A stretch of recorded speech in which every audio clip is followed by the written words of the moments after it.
Mes parents ont aidé ma sœur à acheter une maison et m'ont mise à la porte. Sors d'ici. Va louer quelque part et ne reviens pas. Alors j'ai utilisé mes économies pour acheter ma première propriété. Puis j'ai continué à en acheter d'autres.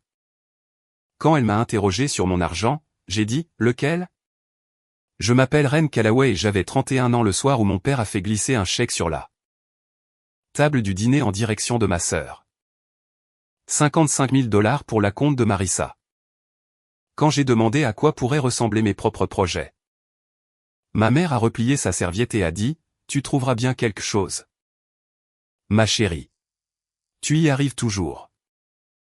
Elle l'a dit de la même manière qu'on dirait à quelqu'un que son café est prêt. Ma sœur a eu une maison ce soir-là. J'ai eu un compliment avec une lame cachée à l'intérieur. Ce que j'ai fait au cours des 2 années suivantes, ma famille ne l'a jamais vu venir. Et 2 ans plus tard, sur cette même nappe, ils m'ont demandé quelque chose qui me serre encore la poitrine quand j'y pense. Dans ma famille, l'argent a toujours circulé dans une seule direction. Et cette direction était Marissa. Elle avait 3 ans de plus que moi et les ennuis la suivaient comme son ombre. Quand elle a détruit sa voiture à 19 ans, mes parents l'ont remplacée. Quand elle a abandonné l'université, ils ont discrètement payé le solde. Quand sa dette de carte de crédit a atteint 11 000 $, ma mère a encaissé une obligation qu'elle détenait depuis son propre mariage. Personne ne m'a expliqué la règle. Je l'ai apprise comme on apprend qu'un four est chaud. L'argent allait à celui qui était en difficulté. Je ne semblais jamais être en difficulté, donc je n'en ai jamais eu. J'ai payé mes études de kinésithérapie, j'ai pris un emploi stable dans une clinique de rééducation. J'ai gardé un loyer bas et ma vieille Corolla en état de marche. Et le soir de ce dîner, j'avais 41 000 $ qui dormaient tranquillement sur un compte d'épargne dont personne ne connaissait l'existence. Dans notre maison, avoir de l'argent que l'on ne dépensait pas, c'était comme laisser une lumière de Porsche allumée à midi. Ils étaient sur le point d'apprendre exactement à quoi cela servait. Ce dimanche-là, Marissa a décrit sa nouvelle maison sur l'Arkland pendant 20 minutes d'affilée. 4 chambres, 310 000 $. Un îlot de cuisine, qu'elle a mentionné 3 fois. Elle avait 34 ans. De nouveau entre 2 emplois, quelque chose dans le conseil en médias sociaux. Mon père a fait glisser le chèque de son compte de retraite sur la table. Il a dit, on ne peut pas démarrer de nos jours sans aide. Ma mère avait les mains jointes comme si elle priait. J'étais assise là à faire des calculs. Je ne pouvais pas m'arrêter. 55 000 $, c'était des années de mes heures supplémentaires. J'ai attendu que quelqu'un se tourne vers moi. Puis j'ai entendu ma propre voix. Calme et égale. C'est merveilleux pour Marissa. Je pensais aussi à acheter quelque part. Y aurait-il une aide pour moi un jour? L'atmosphère de la pièce a changé. Ma mère m'a tapoté la main 2 fois et a prononcé la phrase qui a construit tout ce qui a suivi. Oh, ma chérie. Tu trouveras bien quelque chose. Tu y arrives toujours. Marissa a ri. Pas méchamment. Juste facilement. Quelqu'un a ramené la conversation sur l'îlot de cuisine. Sous cette nappe, quelque chose en moi a doucement fermé une porte et l'a verrouillée à clé. Je suis rentré chez moi et j'ai écrit un chiffre sur un bloc-notes. 41 200 $. En dessous, tout ce que je savais vraiment, ce qui n'était pas grand-chose.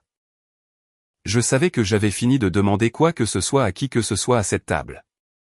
Une agente de crédit d'une coopérative de crédit locale nommée Marlène a examiné mes chiffres et est revenue avec 30 000 $ de moins que ce que j'avais espéré. Est-ce suffisant pour acheter quelque chose qui vaille la peine, ai-je demandé. Ça dépend, a-t-elle dit. Si vous êtes difficile. J'ai décidé que ce serait suffisant parce que je ferai en sorte que ce soit suffisant. J'ai trouvé ma réponse lors d'une réunion d'investisseurs immobiliers qui se tenait tous les 2e jeudi du mois à l'arrière d'une quincaillerie. Chaise pliante, mauvais café. Dans un coin était assis Otis Sarov, 74 ans, propriétaire depuis 40 ans. On buvait ses paroles comme si c'était l'évangile. Je lui ai dit que je voulais un duplex, habiter un côté, louer l'autre. Il m'a regardé comme si j'étais un parc-maître. Tout le monde veut être propriétaire, a-t-il dit. Jusqu'à ce que des toilettes les appellent à 2 heures du matin. Puis il est parti. Il n'avait pas dit que c'était une mauvaise idée. Il en avait nommé le prix, et les prix, je comprenais. En juin, j'avais appris le terme qui allait réorienter toute ma vie, le baosacking. J'ai trouvé un duplex en briques sur la rue Piment.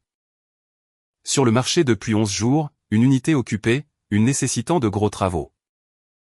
Prix demandé 139 000 $. D'abord, j'ai dû survivre à la pendaison de crémaillère de Marissa. Ma mère faisait visiter les lieux comme un guide, passant la main sur l'îlot de cuisine. Ma tante m'a demandé gentiment quand j'arrêterais de louer. Ma mère a porté un toast à la famille, qui prend soin de la famille. C'est ce que nous faisons. J'ai passé l'heure suivante à débarrasser les assiettes. Comme je finis toujours par le faire à chaque événement familial auquel j'assiste. Cette nuit-là, j'ai fait les calculs pour la rue Piment. Un prêt FHA ne nécessitait qu'un acompte de 3,5%, soit environ 4 900 $. L'unité occupée était louée pour 790 $ par mois à une locataire nommée Madame Odessa. Mon paiement complet s'élèverait à près de 1500 $. Son loyer en couvrait la majeure partie. La maison me paierait pour y vivre. J'ai appelé mon père, pas ma mère, et je lui ai demandé de visiter la propriété avec moi samedi. Comme il avait passé 30 ans comme électricien. Il y a eu une pause si longue que j'aurais pu y garer un camion. Puis, bien sûr, ma puce. Samedi à 10 heures. Il avait l'air heureux, comme un homme qui attend que sa fille lui demande quelque chose. Samedi est arrivé avec la pluie. À 10h15, mon téléphone a vibré.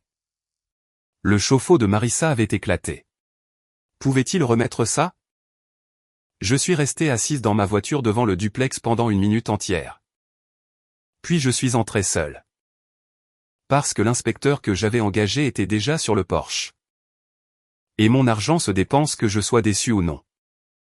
L'inspecteur a trouvé une vieille installation électrique dont la réparation coûterait environ 6 000 $. J'ai écrit une lettre calme au vendeur demandant 6 000 $ de réduction à la clôture. Ils ont contre-proposé à 4. J'ai dit 6 où je partais, et ma voix montrait que j'étais sérieuse. Ils ont accepté. Mon père n'a plus jamais posé de questions sur la maison. Pas par cruauté. C'est simplement sorti de sa tête. Comme mes affaires l'ont toujours fait. En juillet, le prêt a été approuvé. J'ai signé 60 pages dans un bureau de notaire et une petite clé en laiton reposait dans ma paume. J'ai conduit directement à la rue Piment. Je me suis assise sur le sol nu du salon et j'ai mangé un sandwich de station-service. En écoutant la télévision de Madame Odessa à travers le mur. J'ai pensé à appeler ma mère, j'ai d'abord déroulé l'appel dans ma tête. Le doux pivot vers les meubles de Marissa en moins de 90 secondes. Alors, j'ai dit à la pièce vide à la place, c'est à moi. C'était la première clé. Ma famille n'avait aucune idée de son existence. 19 jours plus tard, à 2 heures du matin, les toilettes de Madame Odessa sont tombées en panne. Je me tenais dans sa salle de bain en blouse médicale avec une clé à molette et une vidéo de réparation au ralenti. Et je l'ai réparée moi-même. C'était mon éducation. Je rebouchais le plâtre après le travail. J'ai appris que la peinture est un langage d'amour. Je tondais ma propre pelouse avec une tondeuse manuelle achetée dans une vente de succession. Je continuais d'aller au dîner du dimanche et je gardais la bouche fermée. En septembre, j'ai testé le terrain une fois. J'ai regardé du côté de l'immobilier locatif, ai-je dit entre la salade et le poulet. Ma mère a ri. Le rire doux qu'on a pour un enfant qui dit qu'il sera astronaute avec un salaire de kinésithérapeute. Ma chérie, rien que les impôts. J'ai laissé le sujet s'évanouir et j'ai décidé en privé d'arrêter de demander. En octobre, j'ai acheté une deuxième propriété, un petit 2 pièces pour 82 000 $. J'ai arraché la moquette moi-même et je l'ai louée à un employé des archives de l'hôpital pour 1050 $ par mois. J'ai croisé Marissa dans une quincaillerie en train de charger un barbecue coûteux dans son chariot. Payé avec une carte au nom de notre mère. Elle a parlé pendant 10 minutes d'un projet de rénovation-vente qu'elle et un ami nommé Dicon prévoyaient. Financé par un prêt sur valeur domiciliaire. Elle n'a jamais demandé pourquoi j'étais là en vêtements de démolition avec de la poussière de plâtre dans les sourcils. En novembre, j'ai trouvé un vieux porte-clés en chêne dans le sous-sol de la deuxième maison. 4 crochets en laiton, des fleurs sculptées usées. J'ai accroché les 2 premières clés. J'ai regardé les crochets vides et j'ai de nouveau entendu la voix de ma mère. J'ai décidé à voix haute dans cette cuisine vide qu'en un an, je remplirai les 2 autres. Sans l'argent de personne d'autre, juste le mien. Je travaillais 3/4 de 12 heures par semaine et je passais chaque heure libre sur la deuxième propriété. La seule personne qui a vraiment vu quelque chose était ma collègue Talia, qui m'a demandé une fois. Assise sur des seaux de peinture, Reine, à qui essaies-tu de prouver quelque chose exactement? J'ai répondu quelque chose sur les intérêts composés. Elle a laissé le silence s'installer. À Thanksgiving, Marissa a annoncé qu'elle et Deacon étaient officiellement en affaires, finançant leur projet avec une ligne de crédit sur valeur domiciliaire de 32 000 $. Ma mère rayonnait. Elle a toujours eu la vision. J'étais assise là, détenant 2 propriétés locatives, et j'ai dit: passez-moi les pommes de terre. En partant ce soir-là, mon père m'a glissé 40 $ dans la main. Plié en tout petit. De l'argent pour l'essence. Ne le dis pas à ta mère. J'ai gardé ce billet. Je l'ai toujours. Au printemps, j'ai refinancé la deuxième propriété. J'ai retiré environ 22 000 $ et je les ai utilisés pour une 3e propriété près d'un arrêt de navette de l'hôpital. Puis Otis Arov a appelé et m'a proposé de financer lui-même un prêt sur un duplex qu'il possédait.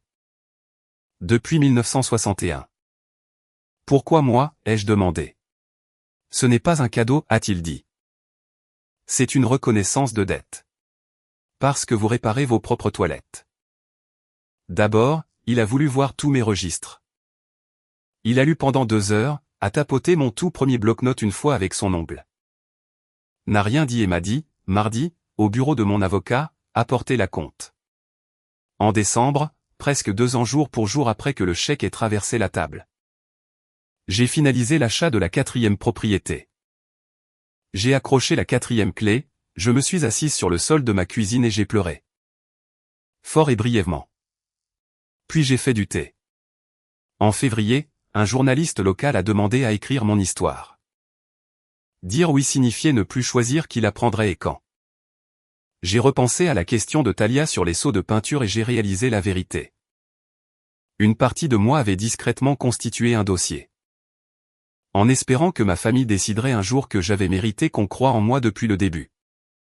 Ce tribunal n'allait jamais se réunir de lui-même. J'ai dit oui. À condition que chaque chiffre soit vérifié 2 fois. L'article a fait la une. Ma photo sur mon propre Porsche. À 7 heures ce matin-là, mon téléphone n'arrêtait pas de vibrer. Ma tante a envoyé un message dans le groupe de discussion familiale, « Est-ce notre reine ?» Marissa a répondu par un pouce levé.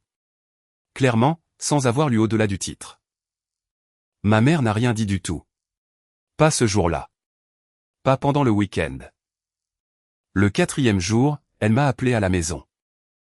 Mes parents et Marissa se tenaient dans la cuisine comme un tribunal. 2 ans, a dit ma mère avant même que j'ai enlevé mon manteau.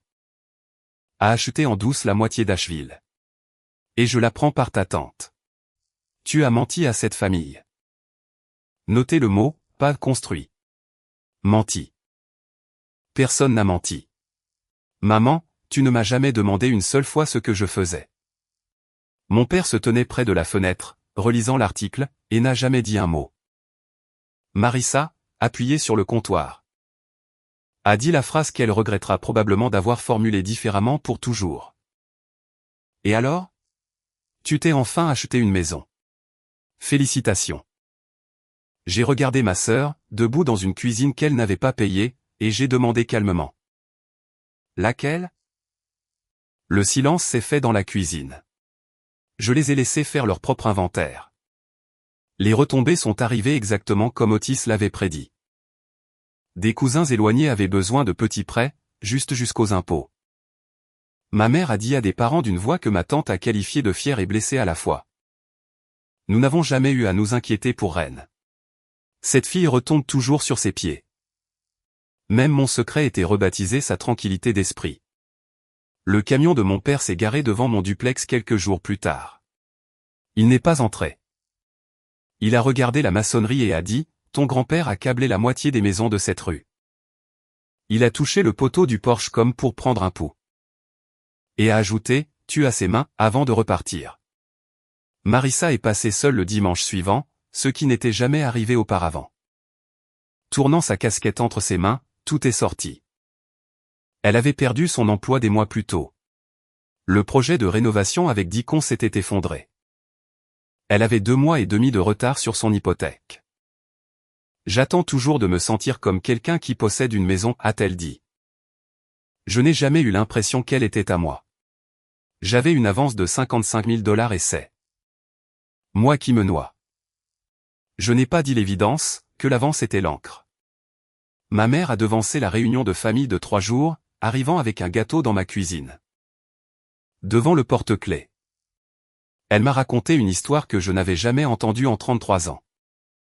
La ferme de son propre père était entièrement revenue à son frère parce qu'il avait échoué dans tout. Le reste. C'est comme ça que ça se faisait, a-t-elle dit. On m'a dit que je trouverais bien quelque chose, et je l'ai fait. Ce n'est pas du favoritisme, reine. C'est du triage. Puis elle a fermé son sac à main d'un coup sec, m'a embrassé sur la joue et a dit en sortant. Dimanche. Marissa se noie. Apporte ton chéquier. Dimanche est arrivé. Même nappe. Mon père a fait glisser un dossier sur la table. Cette fois, pas un chèque, mais un plan de refinancement. Réintégrant la ligne de crédit de Marissa dans son hypothèque. Mais la banque avait besoin d'un co-signataire avec un meilleur crédit. Une ligne jaune attendait ma signature. Ça ne te coûte rien, a dit ma mère, les yeux humides et convaincus. Tu voulais faire partie de cette famille. Ma chérie, c'est ton moment. J'ai demandé à Marissa les chiffres à voix haute, calmement, comme si je prenais ses signes vitaux. Sur le papier, je pouvais survivre en signant. C'était la vérité. J'aurais pu acheter leur approbation sur le champ, ce soir-là, pour le prix d'une signature. J'ai pris le stylo et je l'ai reposé de l'autre côté du dossier. Non, ai-je dit. Je ne signe pas, et je ne fais pas de chèque. Mais écoutez le reste. Je me suis tourné vers ma sœur. Voici ce que je ferai, si tu le veux. Chaque dimanche, toi et moi. À la table de ma cuisine. Nous établirons un vrai budget basé sur tes revenus réels. Nous mettrons ta maison en vente pour ce qu'elle vaut.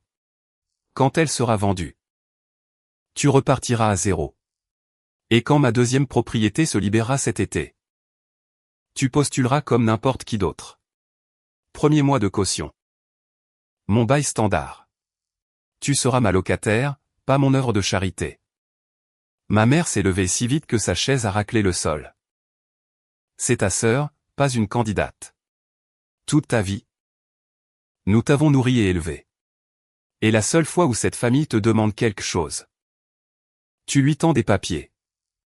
Elle a secoué le dossier. Tu as 4 maisons, reine. 4. Et ta propre sœur se noie. Je me suis levé aussi. Tu as raison. Maman. J'ai 4 maisons. Et vous n'avez jamais eu à vous inquiéter pour moi.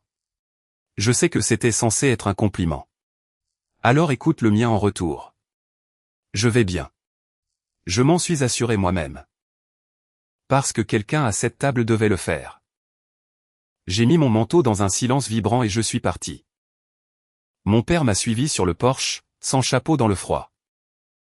Envoie à Marissa l'heure pour dimanche, a-t-il dit. C'était tout de la part de cet homme. C'était presque tout.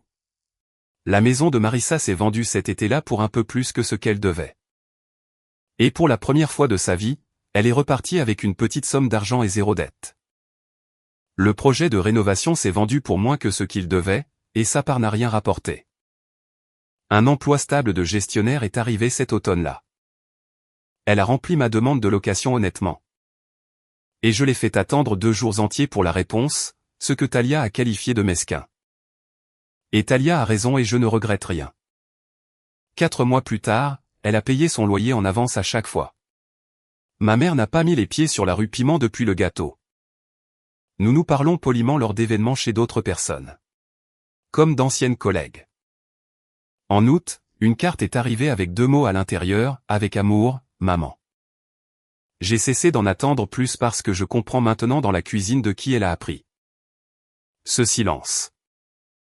Otis Arov envoie une carte postale occasionnelle sans salutation, juste une ligne. La dernière disait, les comptes toujours en ordre? Ils le sont. Dimanche dernier, le camion de ma sœur est arrivé en avance. Avec du café et des viennoiseries sous le bras. Elle a levé les yeux vers moi sur les marches du Porsche que mon grand-père avait autrefois câblé et a crié. En souriant, tu es à la maison. J'ai regardé par-delà elle, à travers la fenêtre de la cuisine. 4 crochets en laiton qui attrapaient la lumière du matin. Plus une clé de voiture qui n'a aucune idée de comment elle a gagné sa place parmi eux. Et j'ai dit la seule chose qui restait à dire, laquelle? Elle a ri. Elle a monté les marches et nous sommes entrés pour nous mettre au travail. Voici la seule chose que je sais avec certitude après tout cela. Aller bien n'a jamais été le lot de consolation qu'ils m'ont dit que c'était. C'était l'héritage que je me suis écrit moi-même. Une clé à la fois. Et personne ne peut le faire glisser sur une table. Et personne ne peut le prendre. Cette histoire est entièrement fictive et destinée uniquement à des fins de divertissement et éducative.